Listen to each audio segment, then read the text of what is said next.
लालची सोने की व्यापारी। वो वैकुंठपुरम का गांव था। उसी गांव में रामजी नामक एक सोने का व्यापारी था। वहीं आसपास के सारे गांव में उसका बहुत अच्छा नाम था। वो बहुत ही गुणवत्ता और ईमानदारी से उसका व्यापार चलाता था। रामजी के दुकान जो भी आते थे वो उसकी बहुत आदर सत्कार करता था। वो उसके दुकान आए मेहमानों को जूस, कूलिंग वाटर, चाय ऐसे सब लाकर उन्हें देता था। रामजी का एक बेटा था और उसका नाम श्यामजी है। श्यामजी भी उसके पिता रामजी के साथ हर रोज दुकान जाता था। लेकिन श्यामजी हर चीज में लालची ज्यादा होता था। उसके पिता का ग्राहकों का ऐसे आदर सत्कार करना उसे बिल्कुल अच्छा नहीं लगता था। एक दिन जेवर खरीदने एक परिवार उनके दुकान आता है। अरे अरे आइए, नमस्कार। नमस्कार जी। बोलिए, आज क्या देखना चाहोगे? हमारी बेटी की शादी है, इसीलिए हम गहने देखने आए हैं। अरे वाह, ये तो खुशखबरी है। आइए आइए। ऐसे उन्हें अंदर बिठाकर उन्हें गहने दिखाने लगता है। क्योंकि रामजी बहुत महंगी जेवर दिखा रहा था। राम जी, हम इतनी महंगी गहने नहीं खरीद पाएंगे। हम बहुत गरीब हैं, इसीलिए हमें कम दाम में जेवर दिखाइएगा। अरे हाँ, क्यों नहीं, जरूर। उनकी बातें सुनकर रामजी अपने बारे में बिना सोचे उनके लिए गहने कम दाम में देता है।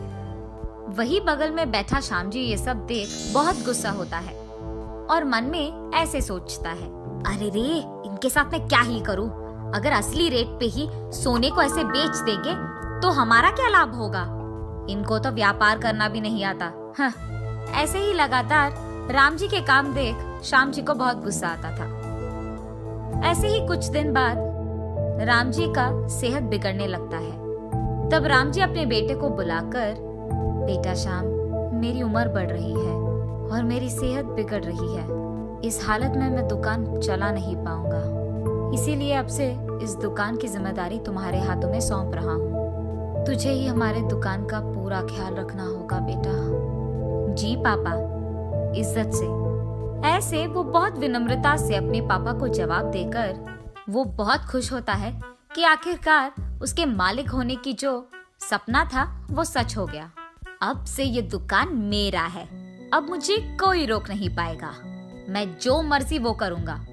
ऐसे सोचकर बहुत खुश होता है श्याम। मालिक बनने के बाद पहले ही दिन दुकान में मालिक की कुर्सी में बैठ वो बहुत हंसता है।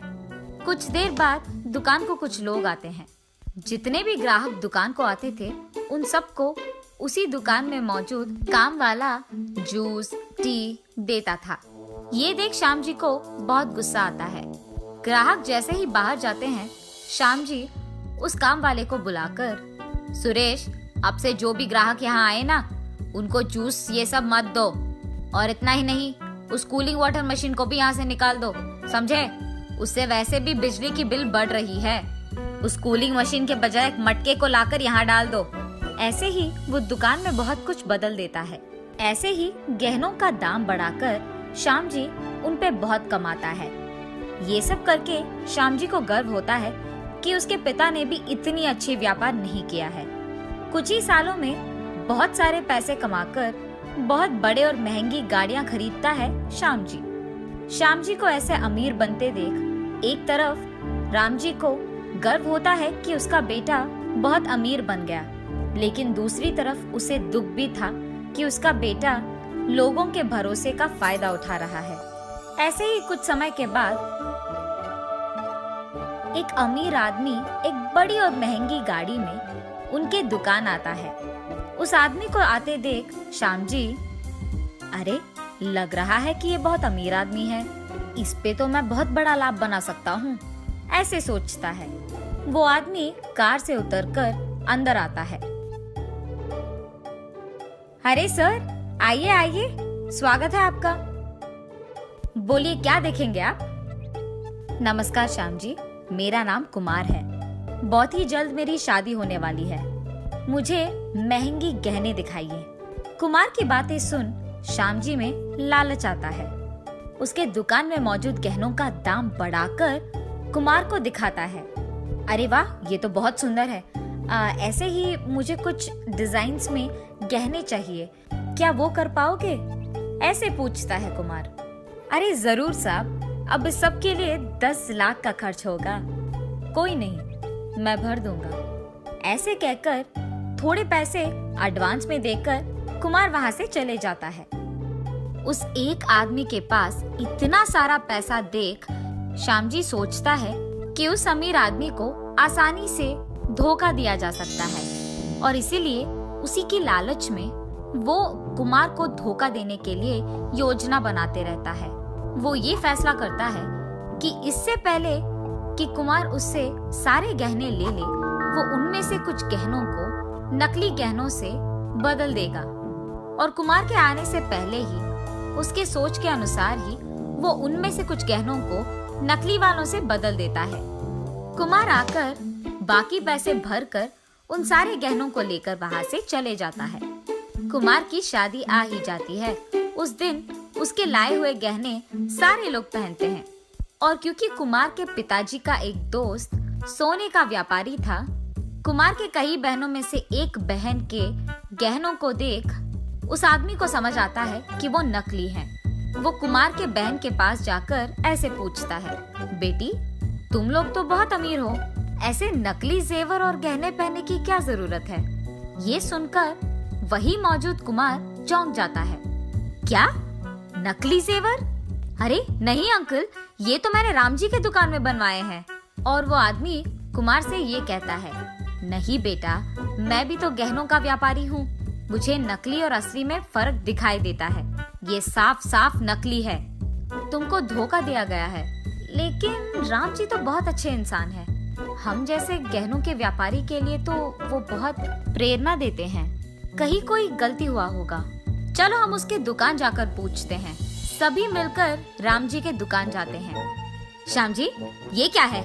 आपने मुझे नकली जेवर दी है, ये असली ही नहीं है। अरे ये क्या मजाक सूझ रहा है आपको? मैंने तो आपको असली गहने ही दिए थे, आपने कहीं और बदल कर मेरे पास आकर पूछ रहे हो। अरे मुझे ऐसे करने की क्या जरूरत है श्याम जी? मैं आप पर पुलिस कंप्लेंट दूंगा। क्या आप डरा रहे हो क्या? कुमार के साथ आया बुजुर्ग, बेटा मैं भी गहनों का व्यापारी हूँ और तुम्हारे पापा का बहुत अच्छा दोस्त भी। तुम अपने पिता को बुलाओ, मैं बात करूँगा, ऐसे कहता है। तब श्याम जी उसके दुकान में मौजूद काम वाले को उसके घर बेचकर राम जी को बुलवाता है। राम जी जब ये सब सुनता है तो ऐसे कहता है, अरे आप डरिए मत, मैंने तो इस दुकान में सीसीटीवी कैमरा लगवाया है, उसमें देखेंगे तो गलती किसकी है ये पता चल जाएगा। लेकिन किसी को ये बात नहीं पता था कि राम जी दुकान में सीसीटीवी लगवाया है, यहाँ तक कि श्याम जी को भी नहीं। राम जी उसके फोन में पूरा फुटेज देखते रहता है और दूसरी तरफ श्याम जी डर के मारे कांपने लगता है। उस फुटेज में श्याम जी का असली जेवर को नकली में बदल देना दिख जाता है। ये देख राम जी गुस्से में श्याम जी को बहुत डांटता है। उसके कारण राम जी को सर झुकाना पड़ा। ये कहता है उसके बेटे की गलती के लिए राम जी माफी मांगता है और क्योंकि श्याम जी को उसकी गलती का एहसास होना चाहिए, वो खुद पुलिस को वहाँ बुलाता है। कानून के सामने सभी एक हैं, ऐसे कहता है राम जी। लेकिन वहाँ मौजूद लोग, राम जी ऐसे मत करिए, उसको पुलिस के हवाले मत कीजिए, वो लालची जरूर है मगर उसको पता नहीं था कि आपको सिर झुकाना पड़ेगा, सोचा नहीं होगा बेचारा, आप ऐसे मत करिए, आपको बाद में बहुत दुख होगा।